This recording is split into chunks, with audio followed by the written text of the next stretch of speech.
Hello বন্ধুরা, কেমন আছো? আশা করি ভালো আছো। আমি মোটামুটি ভালো আছি, কারণ তোমার এবার নিয়ে ৭৮তম দেশ স্বাধীন হলো। তো ৭৮ বছর পেরিয়ে গেল দেশ স্বাধীন হওয়া, কিন্তু মেয়েরা এখনো স্বাধীন হলো না। কারণ বুঝতে পারছো যে কিছুদিন আগে মৌমিতার কথা বলছি। আমি মৌমিতার কথা বলবো বলে আজকে ব্লগটা করছি। আমি কিছু কথা বলতে গিয়ে মুখের ভাষা হারিয়ে যাচ্ছে, যে মেয়েটার সাথে এইরকম ভাবে মানুষ রূপে রাক্ষস তাকে নৃশংসভাবে হত্যা করেছে। তো ভীষণ লজ্জাজনক ঘটনা, যে আমাদের দেশে আমরা যাকে বলি ভারতবর্ষ, আমরা খুব গর্ববোধ করি নিজেরা যে আমরা ভারতবাসী, কিন্তু গর্ব তো বোধ করছি না, খুব লজ্জা বোধ করছি যে আমরা ভারতবাসী। বলতে আমার লজ্জা লাগছে যে আমরা ভারতবাসী, কারণ আমাদের দেশ এর নারী যে কন্যা সন্তান, তাকে পুরুষরা এইভাবে নির্যাতিত করছে। তাকে নৃশংসভাবে, তাকে ধর্ষণ করে, তাকে নোংরাভাবে তাকে হত্যা করেছে। তাকে আমরা বলি দেশ, আমাদের দেশ স্বাধীন, যাকে কথাই বলে না, কথা যেটা আছে তোমার রক্ষী ভক্ষক, তাই এইটা হচ্ছে কথা, যে আমরা আমাদের দেশে মেয়েকে আমরা ভক্ষণ করছি, তাহলে আমরা রক্ষা কি করবো? তা আমি খুব লজ্জা বোধ করছি যে আমি ভারতবাসী। আর ভারতের আইন একদম ভালো নয়। ধরা পড়লে কয়েক বছর জেল, না হলে ফাঁসি, এইটুকুটাই ভারতের যত বড়ই সে অন্যায় করুক না কেন, এইটুকুই তার শাস্তি। কত বছর ধরে তার জেল হবে, তারপরে কত বছর কেস চলবে, তারপর তার 20 বছর কেস চলার পর তার ফাঁসি হবে। ব্যাস, যার সন্তান যাবার সে চলে গেল। এই তো আমাদের দেশের আইন। তাহলে অন্যায় কেন করবে না?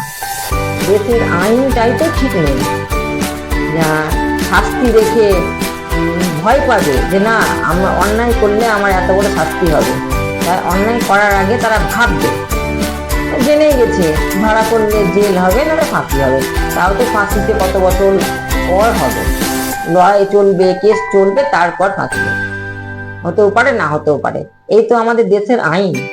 তাহলে অন্যায় কেন করবে না?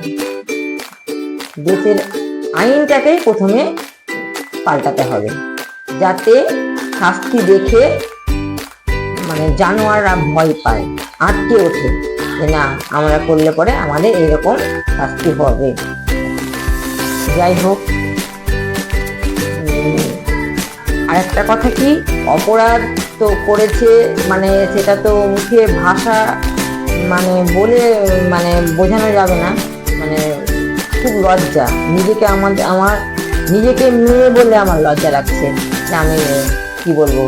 আমার তো মনে হচ্ছে তাই, যে মেয়ে হওয়া মাত্র মেয়েকে ছুটি চিপে মেরে দেবো। এই নোংরা দেশে যেন আমার মেয়েকে জন্ম না দিতে হয়। আমারও একটা মেয়ে আছে, তাই এখন ভাবছি আমি, যে আমি যদি আগে জানতাম, তাহলে আমি মেয়েকে জন্মাবার সঙ্গে সঙ্গে মেরে দিতাম। কারণ এদেশে জানোয়ারের হাতে মেয়ে তুলে দেওয়ার থেকে নিজের মেয়েকে হত্যা করা অনেক ভালো। যে দেশে মেয়েদের ভালোভাবে মাথা উঁচু করে বাঁচবার অধিকার নেই, সে দেশে মেয়েদের জন্মাবার অধিকার নেই। তাই যাই হোক, যখন সরকার আইন করেছে না, গর্ভে সন্তান থাকলে তাকে চেক করা যাবে না যে কন্যা সন্তান কি মানে পুত্র সন্তান, এবার আমরা বুঝতে পারবো না। যখন আমরা মা হব, যখন আমরা মানে সন্তানকে জন্ম দেব, যখন দেখবো যে কন্যা সন্তান, তখন সঙ্গে সঙ্গে মেরে দেবো। কারণ না হলে পরে এইরকম মৌমিতার মতো অনেক মেয়েকে এরকম প্রাণ দিতে হবে, তাই তো? মানে অত সুন্দর ফুলের মতো মেয়েটা, হ্যাঁ, ডাক্তার। ডাক্তার মানে ডাক্তারের জায়গা হচ্ছে দেবতার জায়গা, ঠিক আছে? দেবতা ঠাকুরের জায়গাতে আমরা ডাক্তারকে বসাই, মানে ভগবান আমাদের, ডাক্তার মানে আমাদের ভগবান, তাই তো? তাহলে ওই রকম দেবীর মতো মেয়েকে যারা নৃশংসভাবে জানোয়ারগুলো যারা হত্যা করেছে, তাহলে এদেরতে কোনো দেবীর জায়গা নেই। আর আরেকটা কথা কি, যে বলি না আমরা যে মা মেয়ে ছেলে লক্ষ্মী না, লক্ষ্মী না, মেয়ে ছেলে দুর্গা হয়ে জন্ম নেয়, তাই ভালো।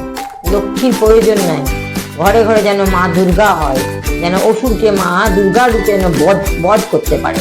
এইটুকু শিক্ষা দিয়ে আমরা মেয়েদের বড় করবো, যে মা তুমি লক্ষ্মী হবা না, তুমি ঘরে ঘরে দুর্গা রূপে জন্ম নাও।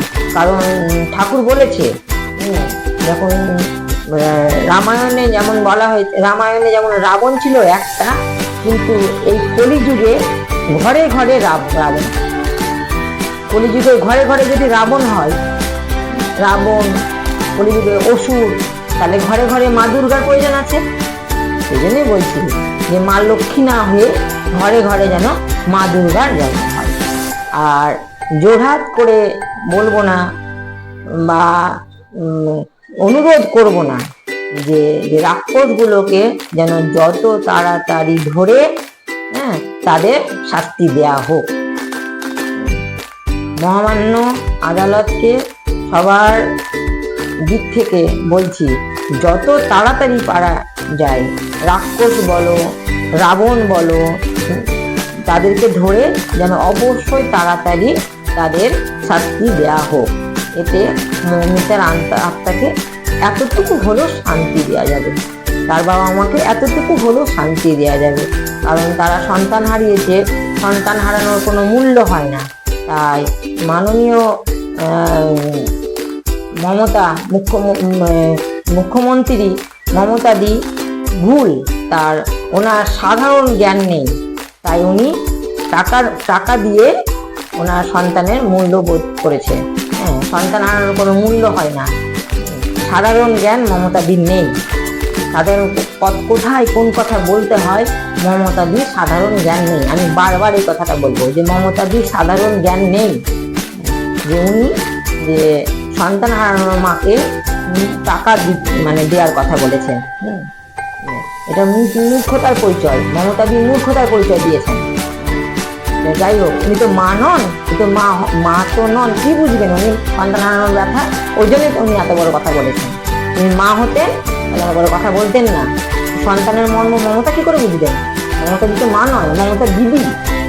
দিদি আর মায়ের অনেক তফাৎ আছে। যাই হোক, তো ছোট মুখে বড় কথা হতেই পারে, কোনো ব্যাপার না। মানুষ অপরাধ করেছে। কে অপরাধ করেছে আমার জানার দরকার নাই, হ্যাঁ, কে কোন লেভেলে আছে আমার জানার দরকার নাই। মানুষ, সবাই মানুষ। অপরাধীর কাছে শাস্তি হবে, এই হচ্ছে ব্যাপার। সে যেই হোক না কেন, যত বড়ই মন্দির মানে সে হোক না। যাই হোক, আজ এতটুকুই। এরপরের দিন সব কিছু আরো অনেক কথা আছে বলবো। ভালো লাগলে লাইক করো, শেয়ার করো, সাবস্ক্রাইব করো। Thank you. অনেক কথা আছে, আরো অনেক কথা আছে।